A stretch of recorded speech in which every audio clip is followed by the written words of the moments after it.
Aloha everyone, and welcome to another Tinker's Academy video. I'm your host Kay Elmer, and in this video, I'll make it as brief as possible. I'd like to discuss whether or not is Brown's gas toxic, and why am I asking this question, and I apologize if this is clickbait, but I wanted to cover feedback on a study that was dropped into our H2 HHO Telegram chat group that kind of raised some fears by people who don't normally read science studies. And so I wanted to just share my interpretation of this study, put some context in it, around it, and so that, it can be just openly discussed in the context of what it did in the terms of the study itself. So links in the video description, you can read it yourself, but this study is called the Electrodes Modified with Nickel Electrode Deposition Decrease Hexavalent Chromium Generation in an Alkaline Electrolysis Process. Okay, say that 3 times fast. And so bottom line, what was this study? Well, this study was done obviously back in 2019, it published 2020, and basically it was a study to determine if there was a better way of producing hydrogen using electrolysis that was less toxic. So they decided to take stainless steel plates, plate them with nickel to see if that was not as bad as just plain stainless steel. So the whole idea is, and this is all factual stuff. It's like, SS, right? I'm going to just read some highlights. That stainless steel anodes do not withstand high concentration alkaline solutions. Alkaline solutions meaning the solutions that's inside the tank of your generator where you put lye in there or sodium hydroxide. It creates it a very alkaline solution, and that's what increases the amount of current that goes between the plates, which thus produces Brown's gas, right? Hydrogen, oxygen, so forth. And so they basically, proved, which is no surprise, that, that when you do that, right, and the electricity is going between the plates, that there's going to be ions coming off of the metal plates inside the tank, and that those ions are going to be part of the metal, and part of stainless steel, as you know, is chromium. And so chromium is coming out amongst, and then other types of metal like ferrous oxide and things like that are being generated.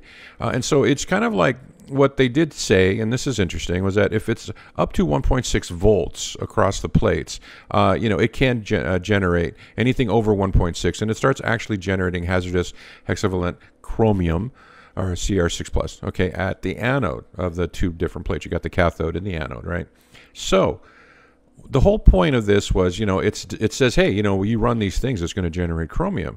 And so there's a concern, right, of chromium toxicity in Brown's gas being carried from the tank into your drinking water. And so, but this is what the study did, and this is why it's so important to have context.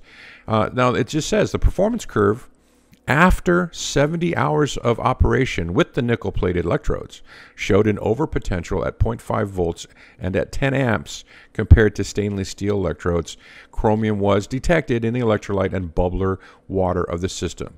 Okay, and it was exceeded the standard, and the standard is extremely low on the amount of acceptable chromium. It's like per the, I believe for the EPA, the acceptable level chromium in any tested solution like drinking water, reservoirs, things like that is like 100 micrograms per liter. So I mean they were getting milligrams, to kind of give you an example how much chromium was coming off of the plates in the tank. So, and then also in the bubbler. But here was what I want to point out. As you read the study, you will find out that they did not use a commercially available Brown's gas generator that you could get from, all the different providers that sell the Brown's gas generators that we all talk about in our Telegram chat group. But they instead actually built their own. They designed it, they built it, they created their own plates, they nickel plated them, which the other, none of the manufacturers right now are using nickel plated plates, and please correct me if I'm wrong, but I believe everyone's just using medical grade stainless steel. And then they ran it for 70 hours. And then after the 70 hours, and that's, of course, sorry, another point you need to know is 100-watt machines. So after the 100 hours in a 5% saline solution using sodium hydroxide, which is what we all use, lye, right? Then they basically started measuring stuff. And so this is what they measured, and this is why this is so important in terms of context. The performance curves were obtained using a test system that included a power source, phase separator, electrolyte, recirculator, bubbler, dryer, mass flow meter, and electrolyzer. All right, so, and then the electrolyzer was, and this is the other key thing. So let me show you diagram in a second, what they actually measured. And then the most important thing here is that they ran the machine for 70 hours, and they measured it every 10. So they measured it 7 times, and they came out with all these little nice performance curves. You can see all of that in terms of what was going on and what they were measuring along the way. But here's the thing that I want to point out is, what did they measure exactly? Well, this is their own design. They created their own Brown's gas generator where they basically had a power source, an electrolyzer, and this would have been basically what's your tank. Sorry. Then it produces oxy-hydrogen up here. And then there's the recirculator, right? So this is all like basically would be inside your tank. And then it comes into the first filter bubbler. Then it goes through a dryer, and then this is a meter that they measured the amount of flow of gas coming out of this generator. So there's only one bubbler, okay? And that's going to be very important here. And so that was what they measured. So they measured it in the electrolyzer, they measured it up here in the recirculator, and they measured it right here in the bubbler, okay? And that's where they found that, yes, chromium is coming off of the plates and getting into those 3 areas of their generator that they built. So another, so this is just more highlights about, hey, they basically how they analyzed it. You can read this yourself. That's, just read if you want to read the study. But this is basically it. And again, I want to point out it was after 70 hours of operation, and that they had found chromium, and it was at a very dangerous level. And that's what this study found out. And so their whole idea was they're trying to figure out a better way of producing hydrogen that doesn't produce chromium, because one of the key points of this, and I think probably the main key point that I took away from this, was that it generates chromium. And I had been basically dumping my tank into the kitchen sink when I flush it. Now I'm starting to wonder, maybe that's a toxic thing, and there's probably maybe a better way. And I don't know, we could talk about that in the Telegram chat group, but hey, we all should be thinking about that, right? Because where does your kitchen sink go to, right? So anyway, so that's that point. So that's what I wanted to kind of point out. So let's go back to, I just did the pH and TDS test. And so this is what we do in real life. First of all, we don't use their own design. We use our H2 Genesis, our AquaCures, our H2 lights, and that's what we all been using. And so what's going on inside here, right, is not where we're drinking the water from. And then after it comes out of the actual, the recirculator, which would be the expansion chamber right here, it goes into the filter bubbler, okay, the first filter bubbler. And if you have a second one, you've got a second filter bubbler, and then you've got a third container that's what you're actually bubbling and or you're inhaling from that. Okay, now, as I mentioned in my other video, there's some specific time frames that are the guidelines for using these types of generators, and none of them say run the whole thing for 70 hours and then drink water out of the filter. None of them say run this thing for 70 hours straight and breathe it straight out of the expansion chamber, right? They all say use 2 filters, change it every 10 hours, right? And then every 120, flush the tank and put in some fresh electrolyte. And so by the time you're getting it here, which is what I showed in the TDS total dissolved solids test that I just did this week, as well as the pH test, showed that nothing is getting through from a pH, from a pH standpoint, as well as a total dissolved solid. So that's using a ppm meter, right? And I'll show you the results in a second. But the idea here is that they measured it right here at the filter, and they measured what's inside the tank. And in the real world, you're not drinking that. You're not going to inhale from that. You're not going to drink from that. So this does not apply to us. There is no toxicity to us if we don't do this, and their instructions are don't do that. The instructions are breathe from the third thing, the third container, and or drink water from that third container. And if you do that, these are the results of the study that I just did. Now, I measured the filter bubbler 1, 2, and I measured the drinking container, and I measured the pH of both after you follow the recommended guidelines. So you would always change it at 120. The machine I was using in the test had only been running for 3 weeks. And then every 10 hours, you start with a brand new fresh water in your filters. And the most you're ever going to bubble the water for is 10 minutes. That's all you need to per liter, right? So it's like after 10 hours max is when I basically let these things go to full saturation, where the guidelines said, okay, time to replace them. So right at the moment it was time to replace it, I ran a fresh, a batch of water to drink. And of course, it's the same thing if I'm inhaling. And the results were that there was a 0.04, a 4/100th increase in pH. There's almost nothing. And absolutely zero increase of dissolved solids. And so the ions of the metal plates are considered a dissolved solid, and there was absolutely none detected in the drinking container, which would be the same as the inhalation that you're doing. Now, I just do want to say that there was a 3.0, like it went from, the starting pH was a ppm, total dissolved solids in filter 1 started at 0.004 and ended at 0.034. So there was an increase in the parts per million of total dissolved solids detected in the first filter, as I had shown in my video, and this is what I measured. And a 0.002, not 0.002, just an 0.002, 2 parts per million. This is 30 parts per million increase in dissolved solids in the second filter, and 0 parts per million detected in the third container. So this kind of aligns with their study where they said, hey, we measured, right, what was coming out of filter 1, and they measured that there was definitely some contaminants. Well, I agree. There's definitely contaminants in filter 1. So that's why you have a filter. You have a filter 2 to catch anything that doesn't make it, that makes it past filter 1. And by the time filter 2 gets it, you're clean. This is what this showed. These are my own measurements. I encourage everyone to just double check my math and redo your this test to just prove it to yourself if you really need it. But that's kind of what I wanted to point out. I really want to point out that the safety of at least this machine that I measured, the H2 Genesis from H2 Biohacker, is completely safe. It's safe from the standpoint of leakage of lye. It's safe from the standpoint of leakage of any dissolved solids specific to this paper that we're talking about, which is saying, hey, metal ions are coming off the plates, and they're bad for you. And it's absolutely true. They are bad for you. If you drank from the tank or you drank from the bubbler, you probably would not live a long time. Okay? So point is, though, you don't do that. Nobody does that. You follow the guidelines and you're fine.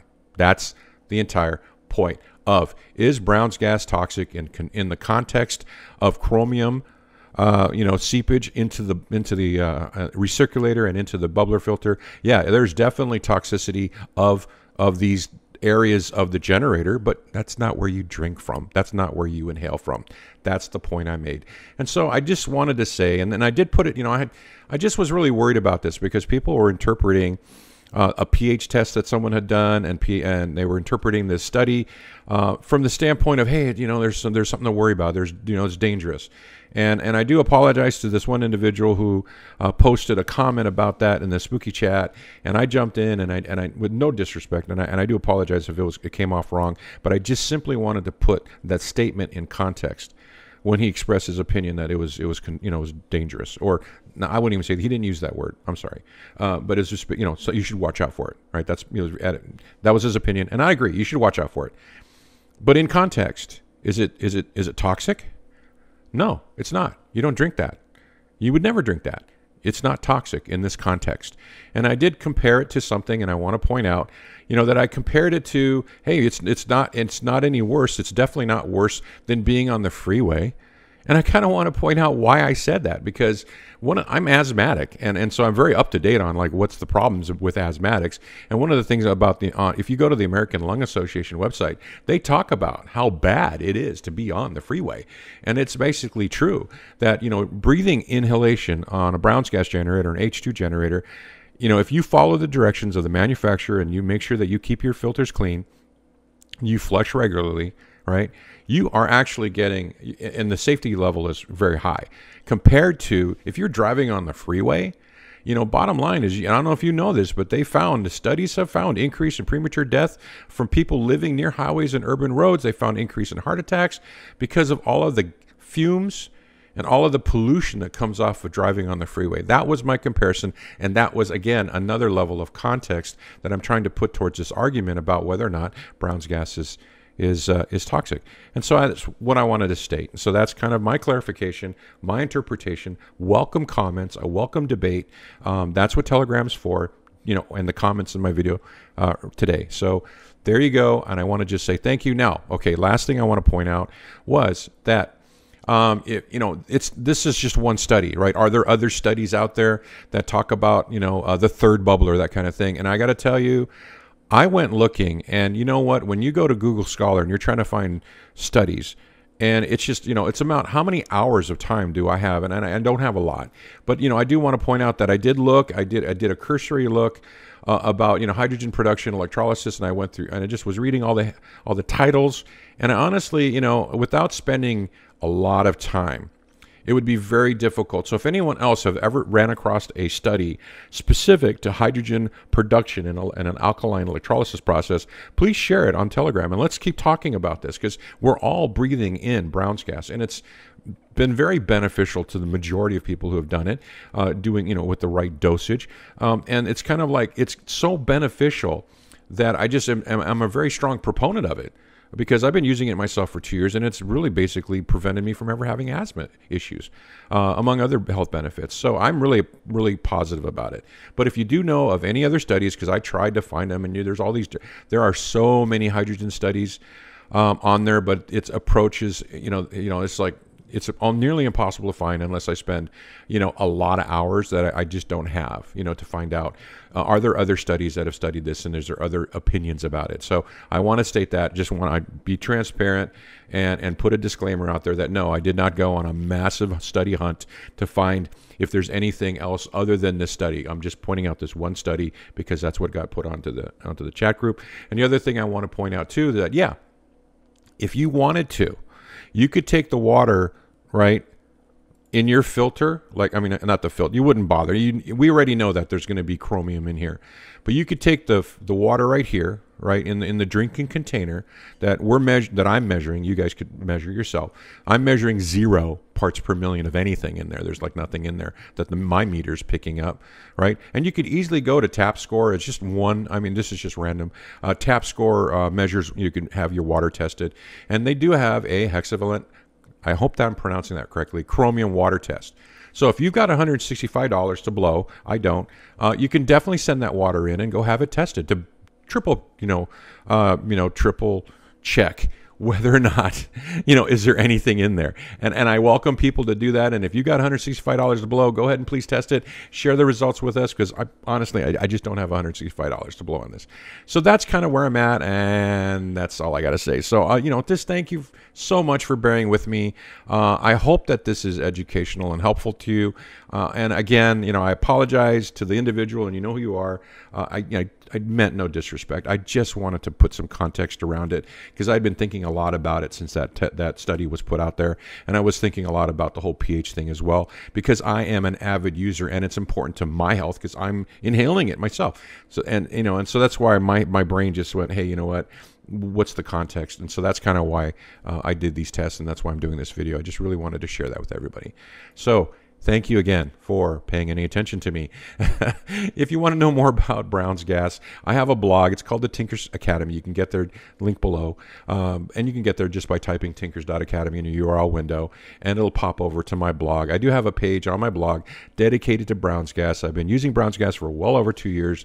I've been studying it for well over 2 years. I've got clinical trials on my site. I've got every paper I can find about Brown's gas. There's not a lot, because the majority of the focus, as you know, has been on molecular hydrogen by itself, but I found everything I can find, and every time I find something, I post it to my page. So you can find studies, clinical trials, testimonials, machine specs, all that stuff, how to, setup specs, you name it, and some interviews that I've done. So I got a lot on Brown's gas on my blog, and I'm very passionate, as you can imagine, about Brown's gas. And so if you have other studies, if you know of other studies, please share them with all of us, because that's what the whole point is we all learn together. And then if you can keep it in context and do tests yourselves, more power to us, right? So thank you so much. I really appreciate you guys watching my videos and the very kind and respectful comments that you give me. And so thank you so much, and have a great night, and let's just keep learning together.